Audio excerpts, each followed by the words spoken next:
शिर्डी संस्थानचा तिसरा म्हणजे शके 1846चा रिपोर्ट. या वर्षात शिर्डी संस्थान कमिटीच्या 6 सभा भरल्या. त्यात ज्या महत्त्वाच्या बाबी निघाल्या त्यांचा गोषवारा खाली दिला आहे.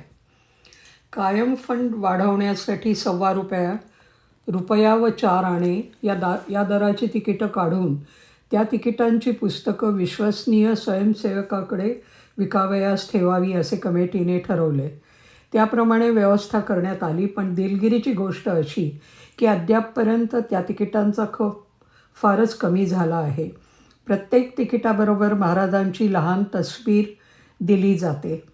दर गुरुवारी महाराजांची पालखी मशिदीतून चावडीत मिरवत न्यावी आणि मग तेथे आरती करून तशीच मिरवती समाधी मंदिरात नेऊन तेथे शेजारती करावी असं कमिटीने चैत्र शके 1846मध्ये ठरवलं आणि त्याप्रमाणे वहिवाट अव्याहत चालू आहे.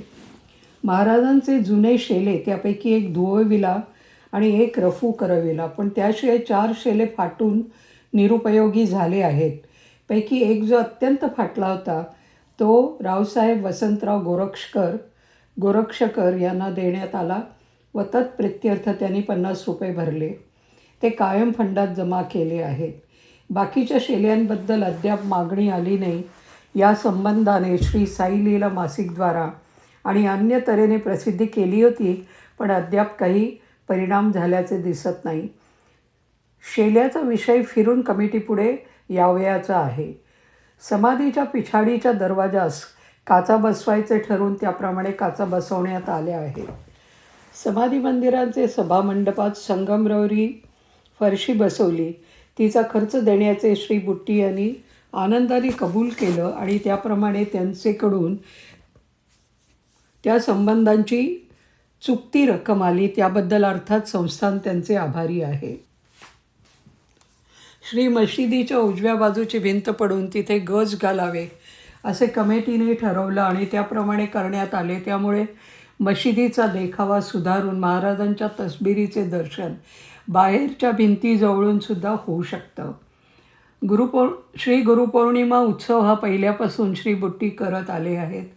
मध्यंतरी त्यांनी उत्सवाची सर्व व्यवस्था संस्थानाकडे सोपवून उक्ती रक्कम ₹500 दरवर्षी देण्याचे ठरवलं होतं, पण चालू साली त्यांचा विचार बदलून सर्व व्यवस्था पुनरपी त्यांनी आपल्या हातात घेतली आहे. महाराजांचे लेंडीवर अमराई लावावी असे कमिटीने ठरवलं आणि त्याप्रमाणे लावण्यात आली आहे. श्री समर्थांचेसाठी एक लहान शेज तयार करवावी असं ठरलं. ही शेज लवकरच तयार करविण्यात येईल. अहमदनगर डिस्ट्रिक्ट कोर्टाने पास केलेल्या स्कीम म्हणजे योजनेप्रमाणे कमिटीचे 10 सभासद दर 3 वर्षांनी निवडायचे. त्याप्रमाणे नवी निवडणूक शके 1847चे चैत्रात होण्यासाठी निवडणुकीच्या नियमांची आवश्यकता वाटल्यावरून त्याप्रमाणे नियम कमिटीने केले. ते यासोबत परिशिष्ट अ म्हणून जोडले गेले आहेत. त्यापैकी सामान्य वर्गणीदारांसंबंधी नियम ही पहिलीच निवडणूक असल्यामुळे तिला लागू करू नयेत असे कमिटीने ठरवले. त्याप्रमाणे नवीन निवडणुकी झाल्या आहेत, पण त्या संबंधीची साग्र हकीकत 1847च्या रिपोर्टात नमूद केली जाईल. श्री संस्थान कमिटीचे अध्यक्ष गणू महाराज यांना तहाहयात सन्मान्य वर्गणीदार करावे असे सर्वानुमते ठरवण्यात आले. सोबत भक्तमंडळांच्या एकंदर सभासदांची यादी परिशिष्ट म्हणून जोडली गेली आहे. नेहमीच्या वहिवाटीप्रमाणे यंदाच्या जमा खर्चाचा आढावा संस्थानचे ऑडिटर रावसाहेब जिवाजी कृष्ण परुळकर यांनी तपासून पास केला आहे व तो सोबत परिशिष्ट क म्हणून जोडला गेला आहे. रावसाहेब परुळकर काही मोबदला न घेता संस्थानचे हिशेब तपासून देतात. त्याबद्दल संस्थान त्यांचे आभारी आहे. शके 1846चे बजेटसोबत ड परिशिष्ट म्हणून जोडले आहेत. त्यातील आकड्यांची वरील आढाव्यातील आकड्यांशी तुलना करून पाहिले असता असे आढळून येईल की भोजन खर्च, मुंबई ऑफिस खर्च व भांडी दुरुस्ती या 3 रकमांशिवाय बाकीच्या सर्व रकमा बजेटच्या पेक्षा कमीच आहेत. भोजन खर्चाची रक्कम वाढण्याचे कारण असे की त्यात मुख्या नावाच्या मुसलमानाला दिली जाणारी बाजरीची किंमत घालावी लागली. या बाजरीची किंमत पूर्वी महाराजांचे एक भक्त देत असत आणि ती भक्तांचे धर्मकृत्य खात्यात खर्ची पडत असे. यंदा काही अडचणीमुळे त्या भक्ताकडून ती रक्कम येईनाशी झाली, म्हणून हा खर्च भोजन खर्चात घालावा लागला. ही रक्कम जर वजा केली तर भोजन खर्चाची रक्कम बजेटात घातलेल्या रकमेपेक्षा कमी होईल.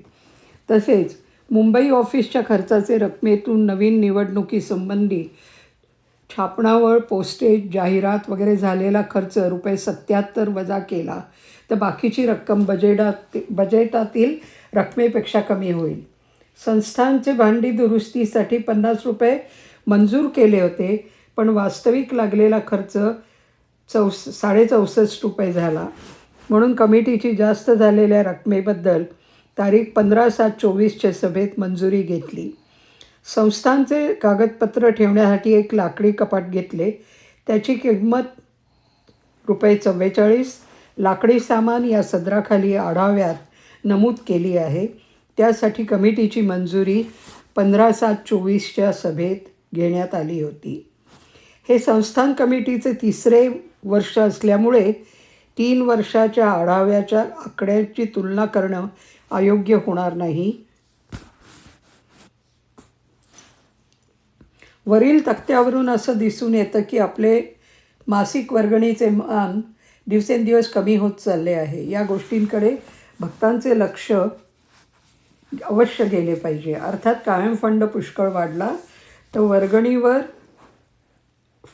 फक्त अवलंबून राहावे लागणार नाही, म्हणून तो वाढवण्याकडेही मंडळीचे लक्ष गेले पाहिजे. संस्थांचे मुख्य 4 उत्सवांची हकीकत नेहमीप्रमाणे श्री साई लीला मासिकात छापून आली आहे.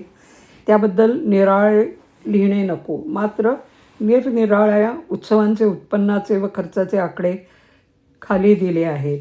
रामनवमी, गुरुपौर्णिमा, गोकुळ अष्टमी, पुण्यतिथी येणेप्रमाणे हकीकत सादर केली आहे.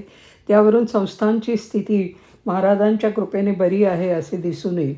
तरी पण कायम फंडाची रक्कम यापेक्षा बरीच वाढली पाहिजे आणि तोपर्यंत वर्गणीदारही वाढले पाहिजेत.